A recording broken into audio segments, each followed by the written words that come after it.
Welcome back. You're watching Goeiemorgen, good morning. If you've ever flown with Fly Safair, you will have been greeted on board by the voice of their Chief Marketing Officer, Kirby Gordon. And today I'm going to get to know the face behind the voice as Kirby joins us to talk about travel during the upcoming festive season. Kirby, a very warm welcome to Goeiemorgen, good morning. Good morning. Thanks for having me. I hope the face doesn't disappoint. Not at all. Can you tell us a bit about what Fly Safair is expecting to see this festive season in terms of the travel trends?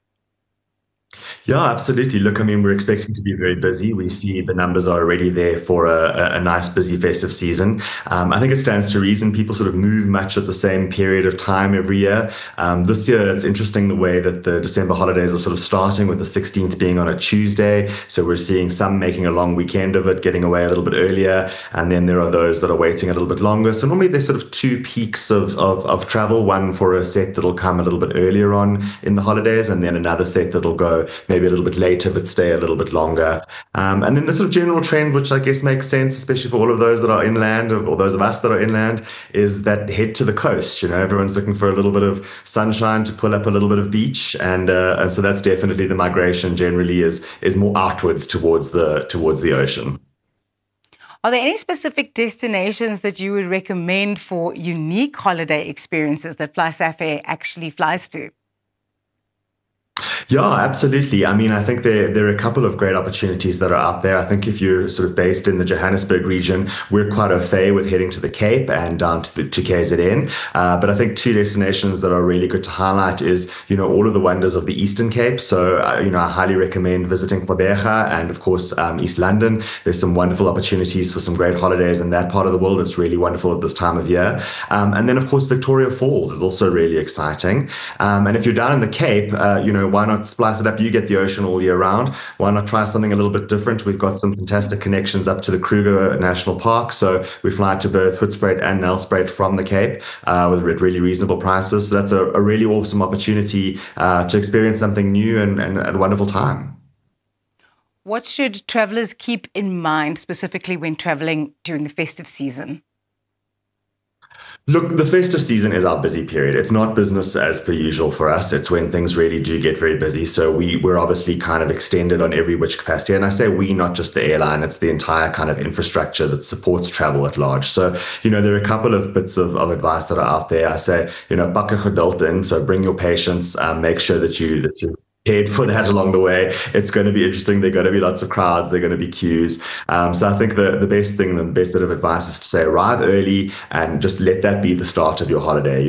Approach it with a degree of kind of patience and readiness, and ensure that you're good to go from that perspective. The other thing that I think is worth mentioning is that a lot of people obviously travel with baggage when they're going away for longer periods of time, and oftentimes at this point of the year you travel with stuff that you wouldn't ordinarily travel with. The special things that the big man that wears the red suit might be bringing along. And so often those are unusual items that wouldn't necessarily make their way into your suitcase. And so there are just a couple of points there that need to be cautioned to make sure that you don't have anything that'll get in the way. And specifically what I'd like to highlight is be cautious of anything with a really big battery. So if you're thinking things like hoverboards, for example, or anything with big lithium ion batteries, those would be flagged as dangerous items. And then I know this sounds bizarre, but anything that's shaped like a weapon. So even if it's just a toy bubble gun, unfortunately, those do get flagged by the scanners. So that's something to be cautious of.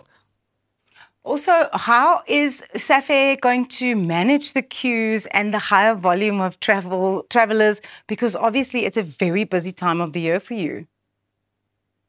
It is. And we prepare for this for months. I mean, it's really our time to shine. We're really excited about it. We love having, full aircraft and lots of people travel. So we've got all hands on deck. We obviously up our flying as much as we can to make sure that we can get as many people away. We've got extra staff on standby. In the airport environments, we bring on additional temporary staff to ensure that we can manage queues and help people through, answer any questions and get through the process as easily as they can. And yeah, we're on sides and we're ready and we're excited for it.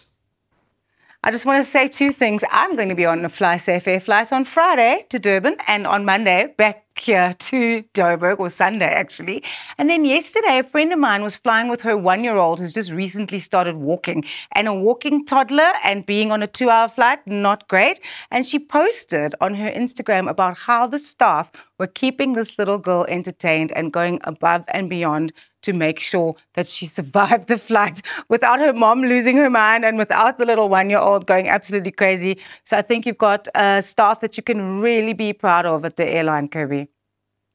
Wonderful. Thank you. No, we do. We've got a wonderful team. It's really great to work with them. And I think that makes all the difference, and it's when we can shine that out and help people along the way, that's what really matters. And the youngsters are always the best to have on the aircraft because they still believe in the magic of flying, so that really makes it worthwhile. When you see those little faces light up when the aircraft takes off, it's a moment that still brings joy to us, even though we do it on a daily basis. Thank you so much for joining us, Kirby Gordon from Fly Safe. Now, I have always wanted to say this. We cross over to Elsa with your weather. Dankie, Ras. Ja, dit is wonderlik om dit te hoor. Ek dink ons kan dit meer gereeld hoor. Maar ja, Annette Botha word beskryf as Suid-Afrika se Wonder Woman of Weather. Sy is 'n meteoroloog en die stigter van Vox Weather, 'n platform wat die manier waarop Suid-Afrikaners die weer volg heeltemal verander het. En Annette sluit nou by ons aan. Goeiemôre, good morning Annette. Goeiemôre Elsa, is weer lekker om saam te gesels. Ek wou nou net dieselfde vir jou sê, lekker om weer te gesels. Nou kom ons begin deur vir jou te vra, hoe het die oorspronklike idee vir Vox Weather, kan nogal 'n tongknipper wees, begin? Dit is eintlik 'n ongelooflike storie, want Vox Weather het ontstaan uit een van die moeilikste tye in my loopbaan, want ek het vir byna 6 jaar vir E-nuus en ETV gewerk en ons was eintlik maar 'n klein familie in die weerkantoor. En toe kom die aankondiging dat hulle eintlik die hele weerdepartement gaan sluit, jy weet. Geen meer aanbieders nie, hulle gaan net weerkaarte wys op die nuus. En die hele span was geretrench. Dit het regtig vir my gevoel of my loopbaan onder my voete uitgeruk is. So ja, soos hulle sê, partykeer kom die beste tye deur die swaarste oomblikke. So ek was uit die blou uit gekontakteer die CEO van Vox, Jacques de Tooy, en hy het my heeltemal onverwags gesê, soos Annette, hoe bring ons die weer terug? En ja, daai vraag het alles verander, want ek het vir hom voorgestel, kom ons doen 'n aanlyn weerkantoor waar ons die mense dadelik die verduidelikings, die waarskuwing kan gee onmiddellik.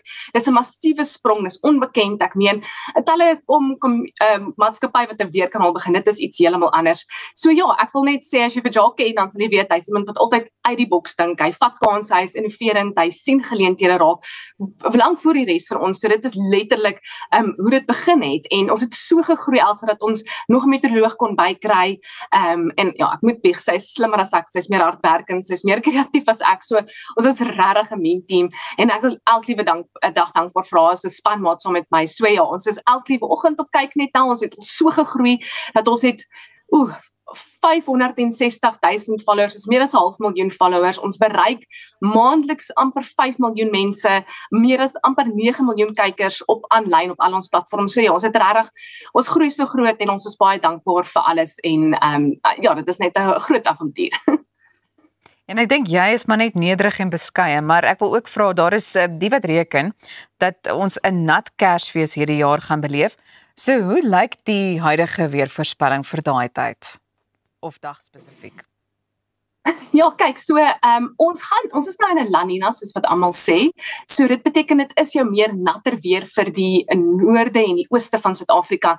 Maar ek wil net noem dat ons gaan Woensdag 'n volledige landbou-seisonale voorspelling op Vox Weather deel, wat ons mooi gaan praat oor die volgende seisoen, die vorige seisoen, wat kan julle verwag en al dit. So dit is, ek dink dis belangrik om te noem. En dan Kersfees, kyk, dis nou nog so 'n bietjie ver vooruit om presies te sê hoe Kersdag gaan lyk, maar ek is bietjie van 'n nerd, so ek het so 'n bietjie na die data gaan kyk, en histories hoe het Kersdag gelyk tydens La Nina jare in Kaapstad, Pretoria en Durban, en spesifiek in Pretoria het dit elke liewe La Nina jaar gereën op Kersdag met so gemiddelde temperatuur van 29, so ek sal sê dis gemaklik, jy kan maar reën verwag. En dan Durban is 'n bietjie meer wisselvallig, soos wat ons weet, temperatuur van so middel 20s, en ja nee, Kaapstad, ons weet is sy eie republiek, so die suidooster gaan maar waai, en dit was laas jaar bloedig warm in Kaapstad, 33 jaar, so ons sal nou maar moet sien, en ek dink jy moet maar net Vox weer dophou om presies te sien hoe gaan die weer lyk op Kersdag. Ek onthou verlede jaar was dit nogal redelik reënerig en koelerig ook gewees. So dit sal interessant wees om te sien wat dan nou hierdie jaar gebeur. Waar kan mense Vox Weather oral volg? Kijk, ons is op al die sosiale media blaaie, op Facebook, op Twitter, op Instagram, op TikTok even, en op Facebook is ons die Vox Weather, en dan op Instagram en TikTok is ons Vox Weather Girls. So julle kan ons daar volg, ons is elke liewe dag live, en jou nuutste weervoorspellings, en ons gee vir jou alles wat jy nodig het om te weet wat om te verwag. En ja, vandag, julle kan weer uitsien na 'n reënerige dag in Pretoria met 'n paar storms, en hier in die Kaap gaan dit bloedig warm wees, 36. Anet, ons het 'n minuut oor, maar ek wil tog weet, want ek meen die weer bly, ek dink almal se gunsteling onderwerp, dit is die mees algemene onderwerp waar mense soms praat. So hoe hanteer jy daai druk om akkurate weervoorspellings op 'n platform so sosiale media te deel? Ja, Elsa, ek dink ons weer die weer slaap nooit nie. So dit hou ons definitief op ons tone en almal beplan hulle dag omdat jy weet hulle veiligheid en wat rondom wat ons sê. So my ou kollega het altyd gesê it's a forecast, not a promise. So dit is baie waar. Ons voorspel wat die data sê, die modelle en ons gebruik ons eie kennis, maar die atmosfeer bly so bietjie onvoorspelbaar en ja, ek sê altyd die Here bly en beheer. So ons werk gewoonlik op 3 beginsels. Ek dink dis baie belangrik dat ons akkuraatheid eerste, jy weet, dit's belangrik. So ons sal eerder bietjie langer vat om 'n voorspelling uit te kry, die regte modelle te bereik, die regte waarskuwings uit te kry. So dis belangrik en dan ons probeer altyd kommunikeer asof ons met familie praat, soos jy Elsa. Jy weet, ek wil nie groot terminologie gebruik nie. Ek wil met jou praat. Jy wil vir my weet moet ek my wasgoed uithang, gaan 'n storm kom vanaand, gaan ek veilig wees. So dis vir ons baie belangrik op Vox Weather en dan definitief spanwerks alles. Ek dink ek en Michelle werk saam elke liewe dag. Ons praat deur die modelle, die situasie. Sy sien iets wat ek nie sien nie. Wel, die tyd het ons ongelukkig ingehaal. So ek gaan jou daar in die rede moet val, maar baie dankie. Baie dankie vir die weer.